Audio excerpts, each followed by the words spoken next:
Shalom, selamat bertemu dalam program Gospel Talk. Tuhan Yesus memberkati.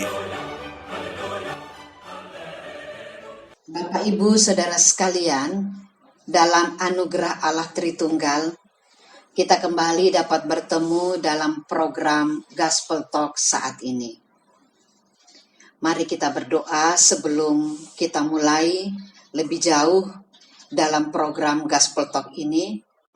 Mari berdoa. Bapa di dalam surga, terpujilah Engkau, Allah kami yang hidup, yang berkuasa. Allah yang menghidupkan kami sampai dengan saat ini. Kami berdoa kiranya Engkau memberkati program Gospel Talk ini, sehingga namamu dipermuliakan. Terpujilah Engkau Bapa, inilah doa kami. Dalam nama Tuhan kami Yesus Kristus kami berdoa. Amin. Bapak, Ibu, Saudara sekalian, pembahasan saat ini masih di bawah tema besar. Mendesaknya mengembalikan teologia dalam kehidupan bergereja pada masa kini. Bapak, Ibu, Saudara sekalian, saat ini kita masih tetap membahas bagian tentang pentingnya teologia dalam kehidupan bergereja. Baik Bapak Ibu Saudara yang kekasih, kita akan langsung saja menjumpai narasumber kita pada saat ini, Bapak Pendeta Christian Johan Lasut, dan mari kita akan berdialog bersama. Shalom Pak. Ya, Shalom. Pak, bisa disampaikan apa tema pembahasan kita pada perjumpaan saat ini? Baik, terima kasih. Tadi sudah dijelaskan, kita masih membahas bagian dari subtema pentingnya teologia dalam kehidupan bergereja. Dan kita selama ini sudah membahas apa pentingnya teologia dalam kehidupan bergereja. Nah, untuk saat ini kita akan membahasnya di bawah tema pentingnya teologia untuk memperlengkapi gereja melayani sebagai garam dan terang dunia. Sekali lagi, tema kita pada saat ini adalah pentingnya teologia untuk memperlengkapi gereja melayani sebagai garam dan terang dunia. Ya, demikian pokok pembahasan atau tema yang akan kita bahas pada saat ini. Terima kasih.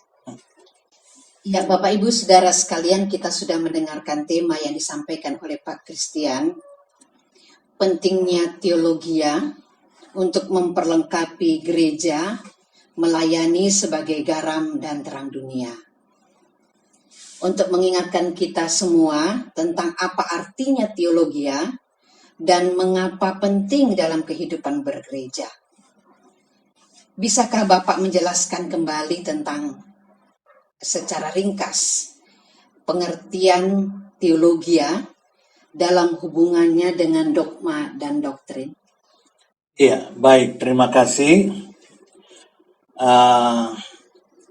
Memang kalau kita melihat ya atau membaca berbagai definisi tentang apa itu teologia bermacam-macam, tetapi sebagaimana saya sudah menjelaskan sebelumnya dan saya diminta untuk mengingatkan kembali tentang definisi teologia, maka saya sendiri membuat definisi, yakni teologia merupakan pemahaman dan pemikiran tentang Allah dan kehendaknya. Sekali lagi, teologia merupakan pemahaman dan pemikiran tentang Allah dan kehendaknya berdasarkan keutuhan kebenaran Alkitab. Jadi berdasarkan keutuhan kebenaran Alkitab oleh pertolongan Allah Roh Kudus melalui prinsip penafsiran yang benar. Itu yang selama ini saya sudah buat tentang definisi dari teologia itu. Ya, saya ulangi lagi, teologia adalah pemahaman dan pemikiran tentang Allah dan kehendaknya berdasarkan keutuhan kebenaran Alkitab. Jadi keutuhan, tidak sepotong-sepotong, ya, tidak parsial. Kalau dirumuskan dari sepotong-sepotong bagian Alkitab, tidak dalam keutuhan Alkitab, saya jelaskan yang lalu, itu teologia gaya iblis. Ya, kita tahu iblis menggoda Hawa memakai firman Tuhan, tapi firman Tuhan yang sepotong-sepotong. Ya, waktu iblis menggoda Tuhan Yesus di padang gurun, dia memakai juga firman Tuhan, Alkitab, ya, tetapi juga sepotong-sepotong, tidak dalam keutuhan. Ya, itu yang sering terjadi, sehingga ini kita harus hati-hati. Kita sungguh-sungguh harus merumuskan teologi kita dari keutuhan kebenaran Alkitab. Selanjutnya saya pakai istilah oleh pertolongan Allah Roh Kudus. Jadi kalau kita tanpa pertolongan Allah Roh Kudus, maka kita tidak mungkin dapat merumuskan kebenaran Alkitab itu secara benar. Nah, pertolongan Allah Roh Kudus ini dikenal dengan istilah iluminasi. Ya, jadi bukan inspirasi. Kalau inspirasi itu Allah berikan kepada para penulis Alkitab, ya, mereka mendapat inspirasi, mereka mendapat ilham, mereka mendapat theopneustos, ya, dinafaskan oleh Allah sehingga mereka menulis Alkitab. Kita tidak dalam konteks itu. Kita memahami, mengerti keutuhan Alkitab oleh pertolongan Allah Roh Kudus, bukan melalui, ya, inspirasi, tetapi iluminasi, pencerahan, ya, pencerahan. Tetapi Roh Kudus menolong kita melalui prinsip penafsiran yang benar. Prinsip penafsiran yang benar. Jadi itu pengertian teologi, sekali lagi, ya. Teologi adalah pemahaman dan pemikiran tentang Allah dan kehendaknya berdasarkan keutuhan kebenaran Alkitab oleh pertolongan Allah Roh Kudus melalui prinsip penafsiran yang benar. Nah, dikatakan bahwa teologi itu penting, bahkan sangat penting, karena teologi menjadi isi dari dogma dan doktrin yang mutlak ada dalam kehidupan bergereja. Kita sudah belajar juga yang lalu bahwa istilah dogma dan doktrin ini istilah umum, ya. Dogma artinya ketentuan, ketetapan, bisa dari pemerintah, bisa dari kaisar, ya, tetapi juga bisa dari gereja. Tetapi dogma gereja, dogma Kristen harus teologis, harus isinya itu harus dirumuskan dari keutuhan Alkitab. Ya, demikian juga kita sudah mendengar istilah doktrin. Doktrin itu artinya itu bersifat umum juga, karena artinya ajaran, pengajaran, aktivitas mengajar, itu semua artinya doktrin. Ya, jadi waktu kita masuk di dalam satu pendidikan, umpamanya ketentaraan, maka ada doktrin militer, ya, ada doktrin Pancasila. Nah, doktrin menjadi Kristen jika isi doktrin itu adalah hasil rumusan, ya, dari Alkitab. Jadi isinya harus teologi. Jadi teologi penting karena teologi itu harus menjadi isi dogma dan doktrin sehingga dogma dan doktrin yang diajarkan oleh gereja itu sesuai dengan kehendak Allah. Itu sebabnya mengapa teologi penting dalam kehidupan bergereja dan hubungannya dengan dogma dan doktrin, karena teologi itu harus menjadi isi dogma dan doktrin. Dengan kata lain, teologi harus bermuara pada dogma dan doktrin. Dogma dan doktrin gereja harus berhulukan teologi. Seperti itu, sehingga teologi sangat penting karena menjadi isi yang mutlak dari dogma dan doktrin. Jadi itu yang saya dapat jelaskan, mengingatkan kembali kepada semua Bapak Ibu Saudara sekalian tentang apa itu teologi dan apa hubungan teologi dengan dogma dan doktrin. Jadi kalau gereja anti teologi mengerikan apa yang dia ajarkan. Sebaliknya kalau gereja anti dogma, anti doktrin, ya, anti ketetapan gereja, anti penentuan gereja, anti doktrin, anti ajaran, aktivitas mengajar, anti pengajaran. Mau jadi apa gereja kalau sudah anti seperti itu? Itu sebabnya sangat penting teologi, sangat penting dogma, sangat penting doktrin dalam kehidupan bergereja. Demikian, ya. Ya. Kalau begitu Pak, pertanyaan selanjutnya. Sesuai dengan tema ini, dapatkah Bapak menjelaskan apa yang dimaksud bahwa teologi penting untuk memperlengkapi gereja bagi pelayanannya? Ya, tadi sudah saya jelaskan definisi tentang teologi. Itu harus dirumuskan berdasarkan keutuhan kebenaran Alkitab.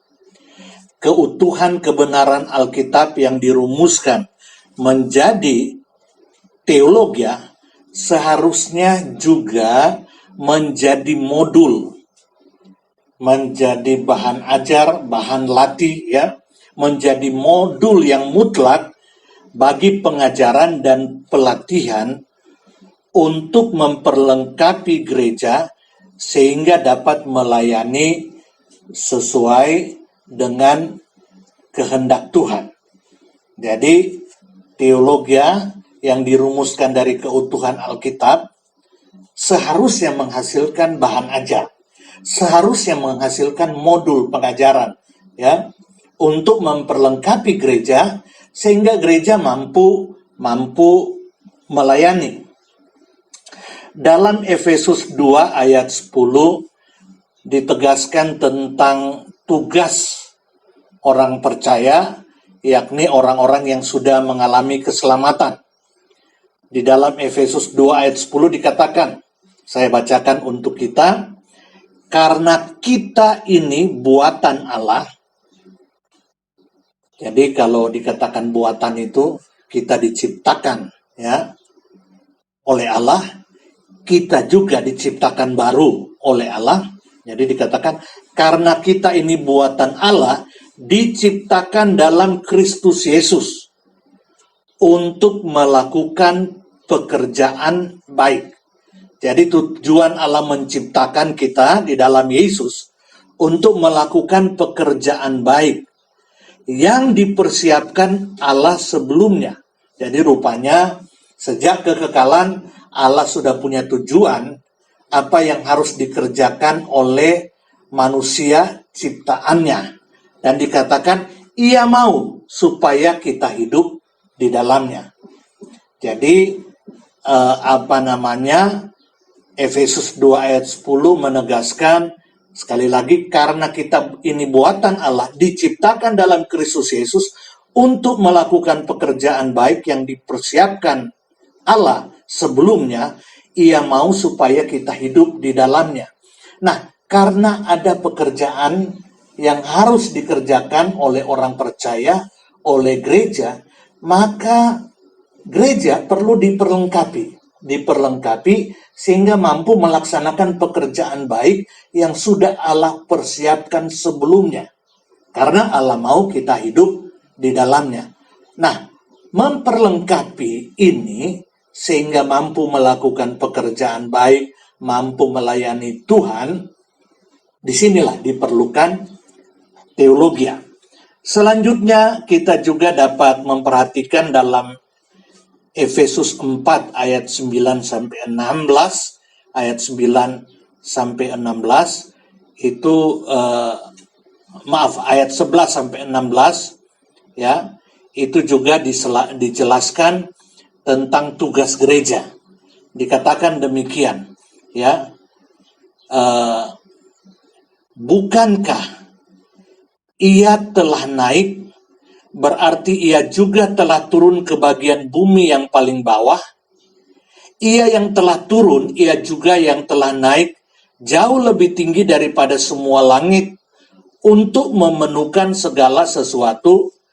Dan ialah, perhatikan di sini, yang memberikan baik rasul-rasul maupun nabi-nabi, baik pemberita Injil maupun gembala-gembala dan pengajar-pengajar, perhatikan, untuk memperlengkapi orang-orang kudus bagi pekerjaan pelayanan, bagi pembangunan tubuh Kristus, sampai kita semua telah mencapai kesatuan iman dan pengetahuan yang benar tentang anak Allah, kedewasaan penuh dan tingkat pertumbuhan yang sesuai dengan kepenuhan Kristus. Sehingga kita bukan lagi anak-anak yang diombang-ambingkan oleh rupa-rupa angin pengajaran, oleh permainan palsu manusia dalam kelicikan mereka yang menyesatkan, tetapi dengan teguh berpegang kepada kebenaran di dalam kasih, kita bertumbuh di dalam segala hal ke arah Dia, Kristus yang adalah kepala. Jadi ayat-ayat ini menjelaskan bahwa gereja Allah memberikan kepada gereja di dalam Tuhan Yesus, ya,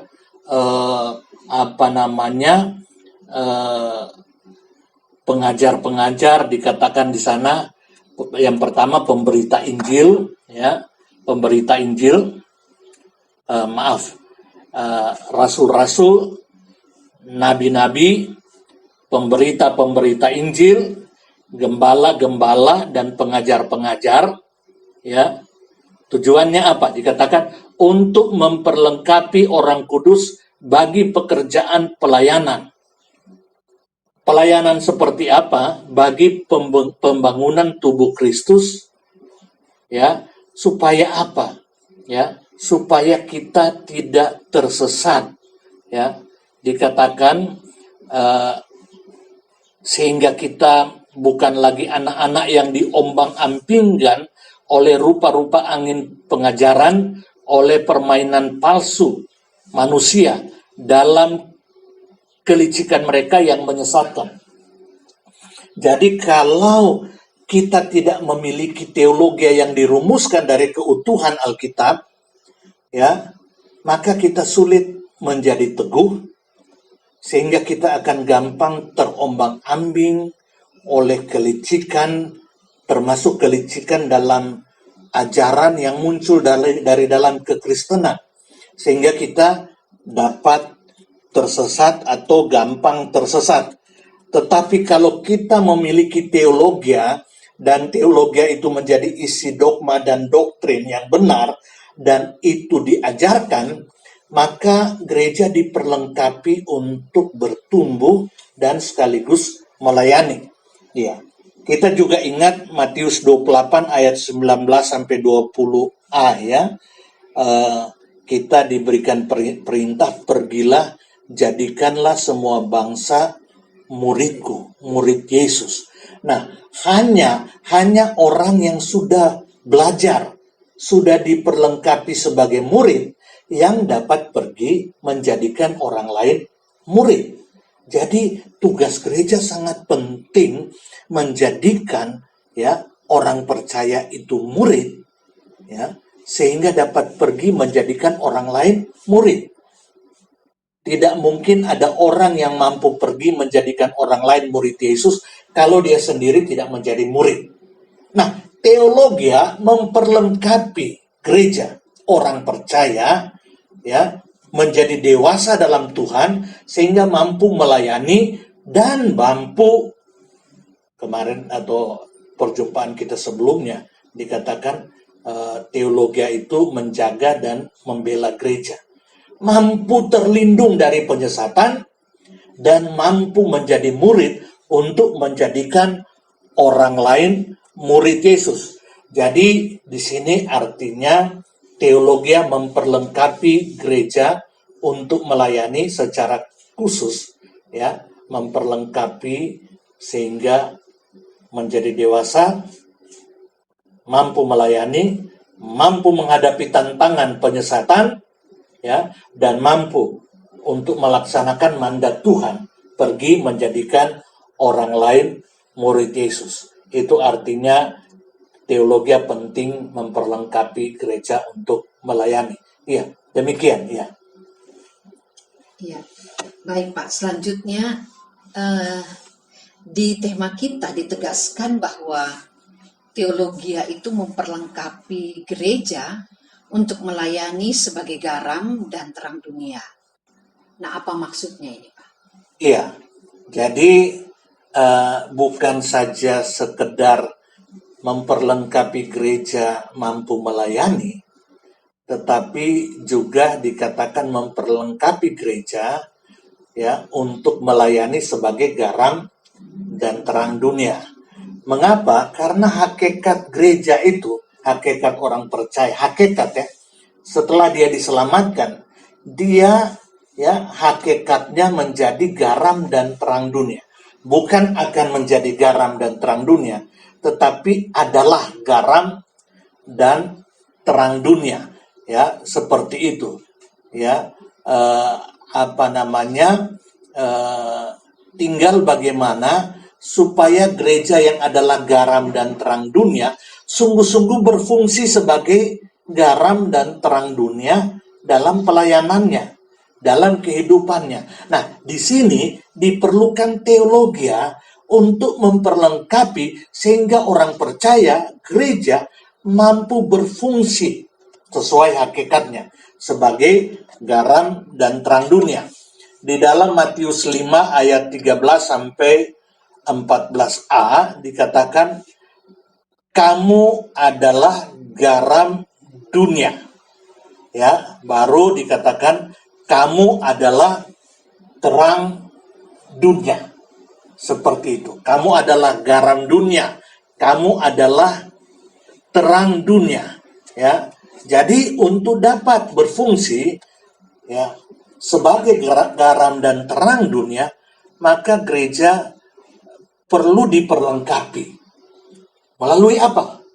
Melalui teologi, ya, yang diajarkan menjadi satu modul, ya, pengajaran, ya, modul penginjilan, pengajaran, pelatihan, pengutusan, pendampingan, dan seterusnya, seperti itu, ya, sehingga mampu berfungsi sebagai garam dan terang. Gereja orang percaya hakikatnya sebagai garam dan terang, tetapi sering gereja tidak berfungsi sebagai garam dan terang dunia. Itu sebabnya John Stott, ya, seorang teolog Injili, dia berkata, kalau terjadi pembusukan dalam dunia, dalam semua sistem politik, sistem hukum, sistem bisnis, sistem medis, semua, ya, di dalam dunia. Kalau terjadi pembusukan, manipulasi di sana, jangan bertanya siapa yang salah. Itu yang salah berarti adalah gereja, orang percaya. Itu berarti gereja tidak berfungsi menggarami dan menerangi dunia sehingga terjadi pembusukan di dalam dunia. Itu artinya atau pengertiannya memperlengkapi gereja, ya, teologi yang memperlengkapi gereja untuk mampu berfungsi sebagai garam dan terang dunia. Demikian, ya. Ya, Pak, berbicara bahwa gereja atau orang percaya sebagai garam dan terang dunia. Apakah itu berarti bahwa dunia tidak memiliki garam dan terang sehingga memerlukan gereja untuk memberikannya. Mohon penjelasannya, Pak. Ya, logisnya seperti itu. Bahkan saya katakan logis tetapi juga teologis. Karena dunia tidak memiliki garam dan terang, maka dunia membutuhkan kehadiran gereja, orang percaya yang adalah garam dan terang dunia itu. Kita tahu bersama bahwa garam itu memberi rasa, ya. Jadi rupanya dunia kalau seperti itu, dunia itu kehilangan rasa, ya, inti daripada kehidupan. Dan Alkitab menegaskan dosa menjadikan manusia kehilangan, terpisah dari Allah, sehingga manusia mati secara rohani, padahal Allah adalah sumber kehidupan manusia. Ya, sumber kehidupan manusia bukan saja untuk keselamatannya, tetapi juga supaya manusia dapat menikmati hidup. Ya, inti kebahagiaan yang sejati itu bersifat rohani. Ya, Alkitab menegaskan inti kebahagiaan itu adalah buah roh. Dikatakan buah roh adalah kasih, sukacita, damai sejahtera, kebaikan, kemurahan. Bukankah sukacita dan damai sejahtera itu inti kebahagiaan? Iya, tapi dikatakan itu buah roh. Dosa menjadikan manusia terpisah dari Allah, maka otomatis terpisah dari inti kebahagiaan. Rasa bahagia itu tidak dimiliki karena dunia tidak memiliki Allah di dalam Tuhan Yesus. Nah, orang percaya yang adalah garam dan terang dunia itu harus menjawab kebutuhan dunia yang tidak memiliki garam dalam pengertian rasa inti kehidupan itu, ya. Bukan saja tidak memiliki keselamatan, tetapi tidak memiliki arti hidup. Ya, kita lihat bersama bagaimana di dunia ini makin hari makin kacau, tidak memiliki kebahagiaan, walaupun sudah punya segalanya, sehingga peperangan terjadi di mana-mana, dosa dengan berbagai bentuknya terjadi, karena manusia tidak pernah puas, ya, akibat daripada dosa itu. Kita tahu juga garam itu, ya, menghentikan membunuh bakteri, menghentikan pembusukan seperti itu, ya. Sekarang ini ada tips bagaimana supaya kita terhindar dari COVID-19. Perlu berkumur dengan garam, bahkan masukkan garam itu sampai menyentuh kerongkongan supaya dia bisa membunuh virus-virus yang ada di dalam tenggorokan kita. Jadi diperkirakan malah dapat membunuh virus. Tapi prinsipnya memang garam itu membunuh bakteri, membunuh kuman, menghentikan proses pembusukan. Seperti itu. Jadi dosa memang menjadikan manusia itu, ya, dikuasai oleh dosa dengan segala dampaknya, sehingga terjadi pembusukan di mana-mana, ya. Nah, dunia membutuhkan gereja yang adalah garam dunia. Juga kalau kita berbicara tentang terang, ya, berarti dunia ada dalam kegelapan. Sehingga jangan kaget berjalan dalam gelap itu tabrak sana, tabrak sini, ya, tidak mampu melihat dengan benar, terjadi penyimpangan, kesesatan di mana-mana karena ada dalam kegelapan. Itulah keadaan dunia. Dunia, ya, tidak memiliki garam dan tidak memiliki terang. Oleh sebab itu, gereja yang adalah garam dan terang dunia, karena gereja memiliki Allah, ya, seperti itu. Nah, Gereja diperlengkapi dengan teologia supaya dapat berfungsi menjadi garam dan terang dunia, menjawab kasihan dunia ini, ya, menjawab kebutuhan dunia yang terus berteriak, tolonglah kami, ya, tolonglah kami. Maka gereja menjawab itu. Gereja yang sudah diperlengkapi dengan teologia yang benar, teologi yang menghasilkan penginjilan sehingga dunia bisa diinjili bersatu dengan Allah, ya. Pengajaran gereja bisa diajar menjadi dewasa sehingga dunia bisa menikmati Allah seperti itu, ya. Diajar mereka, jadi ada pengajaran teologi yang menghasilkan penginjilan, pengajaran, pelatihan, pengutusan, gereja diutus ke dalam dunia, pendampingan, inilah penggembalaan gereja kepada warga gereja supaya dapat berfungsi sebagai garam dan terang dunia, sehingga gereja dapat berfungsi secara benar. Jadi itulah keadaan dunia, ya. Dunia sadar atau tidak, ya, dia tidak memiliki Allah. Akibatnya dia ada dalam dosa, ada di bawah hukum dosa, ada di bawah hukuman dosa.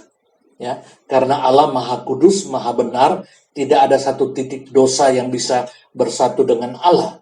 Karena manusia berdosa, maka manusia terpisah dari Allah. Akibat terpisah dari Allah, manusia hidup di bawah hukum dosa. Ingin berbuat baik, tetapi ya kembali ke dalam dosa karena terikat dengan hukum dosa. Baru dosa menjadikan manusia berada di bawah hukuman dosa.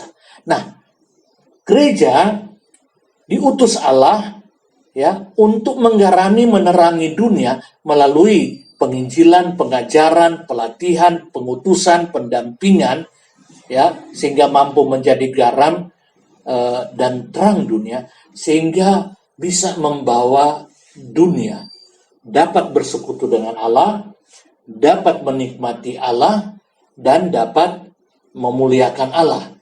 Seperti itu. Jadi tadi ditanya apakah dunia tidak memiliki garam dan terang, itu benar. Ya, dunia tidak memiliki garam dan terang dalam pengertian dunia berada dalam dosa dan dikuasai oleh dosa, sehingga mutlak membutuhkan kehadiran gereja yang adalah garam dan terang dunia untuk menggarami dan menerangi dunia. Demikian, ya. Ya, kalau begitu Pak, bagaimana supaya gereja dapat ditolong untuk mewujudkan statusnya sebagai garam dan terang dunia pada masa kini? Tidak ada pilihan, ya. Dunia pertama harus kembali berteologi, ya. Harus kembali, kalau saya katakan harus kembali berteologi, sebenarnya ini semangat reformasi. Back to the Bible. Kembali pada Alkitab yang dirumuskan, ya, sehingga menjadi teologi. Dalam hal ini memunculkan, menghasilkan teologi penginjilan. Kadang-kadang gereja sekarang tidak menginjil karena tidak tahu apa itu Injil. Mengapa? Karena tidak punya teologi penginjilan. Ya, mengapa? Karena anti Alkitab, menolak Alkitab. Seandainya punya Alkitab, tidak dirumuskan menjadi teologi, ya, dari keutuhan Alkitab, ya, termasuk mewujudkan teologi penginjilan. Teologi penginjilan, teologi pengajaran. Untuk menjadi murid harus ada modul pengajaran, ya, ya. Jadi ada modul penginjilan, ada teologi penginjilan, ada teologi pengajaran yang menjadi modul pengajaran, ada teologi pelatihan. Jadi gereja bukan saja mengerti penginjilan, mengerti pengajaran, tetapi juga dilatih untuk menginjil dan mengajar ya, supaya dapat menjadikan orang lain murid Kristus. Seperti itu, ya, sehingga dunia dapat digarami dan diterangi. Tapi juga selanjutnya, ya, mengerti tentang teologi pengutusan. Itulah yang kita kenal dengan misi, ya. Bagaimana gereja itu diutus dan melakukan apa sebagai utusan Kristus dalam dunia, itu harus dirumuskan, harus ada teologi pengutusan. Tetapi juga teologi pendampingan. Ini pengembalaan dalam pengertian mendampingi warga gereja supaya mampu berfungsi sebagai garam dan terang dunia. Jadi bagaimana caranya kembali berteologi? Kembali berteologi sama dengan kembali pada Alkitab, ya, yang dirumuskan menjadi teologi, menjadi isi doktrin, dogma dan doktrin, sehingga menghasilkan modul-modul penginjilan, pengajaran, pelatihan, pengutusan, pendampingan untuk menjadi garam dan terang dunia, ya, seperti itu. Jadi, ya, kalau gereja sekarang anti teologi, anti dogma, anti doktrin, katanya gara-gara doktrin gereja berkelahi, gara-gara doktrin terjadi perang agama dan sebagainya. Jadi sudahlah, tidak usah berteologi, tidak usah berdoktrin, yang penting melayani. Bagaimana bisa melayani, ya, kalau tidak bisa mengenal pelayanan itu, kalau tidak mengerti apa yang Allah kehendaki untuk melayani, ya, dan kehendak Allah untuk pelayanan itu sudah diberikan di dalam Alkitab kita sebagai kanon, ya, untuk kita mengenal Allah dan kehendaknya itu dalam Alkitab, ya, seperti itu. Kalau sudah anti, bagaimana mungkin bisa berteologi? Bagaimana mungkin bisa menghasilkan dogma dan doktrin yang benar? Jadi lagi-lagi minta maaf, saya harus tegas mengatakan sederhana tapi sulit.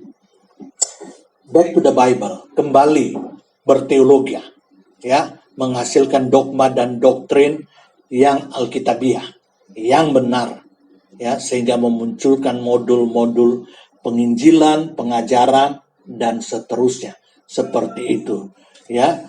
Itu sangat penting, ya. Demikian, ya. Iya Pak, cukup Pak, atau masih ada lagi tambahan? Iya, jadi saya sudah jelaskan, saya ulangi lagi sedikit, ya. Tidak ada pilihan bagaimana cara gereja untuk dapat menjadi atau diperlengkapi menjadi garam dan terang dunia. Hal pertama yang harus dilakukan, kembali pada Alkitab, kembali pada teologi, sehingga dihasilkan teologi penginjilan, teologi pengajaran, ya, teologi pengutusan, teologi pendampingan, tetapi semua teologi ini harus kontekstual, artinya harus relevan dengan konteks zaman, ya, konteks waktu kita saat ini. Jadi harus teologi yang kontekstual. Nah, untuk menghasilkan teologi yang kontekstual, ya, gereja harus masuk ke dalam dunia. Ini yang saya pakai istilah harus infiltratif. Teologi itu harus masuk ke dalam dunia karena gereja harus berada dalam dunia. Jadi harus berinfiltrasi, meresap. Ya, garam itu kan meresap, ya, berinfiltrasi, masuk ke dalam dunia. Tapi juga, ya, terang itu konfrontatif. Ya, waktu masuk ke dalam dunia, dia berkonfrontasi dengan kegelapan.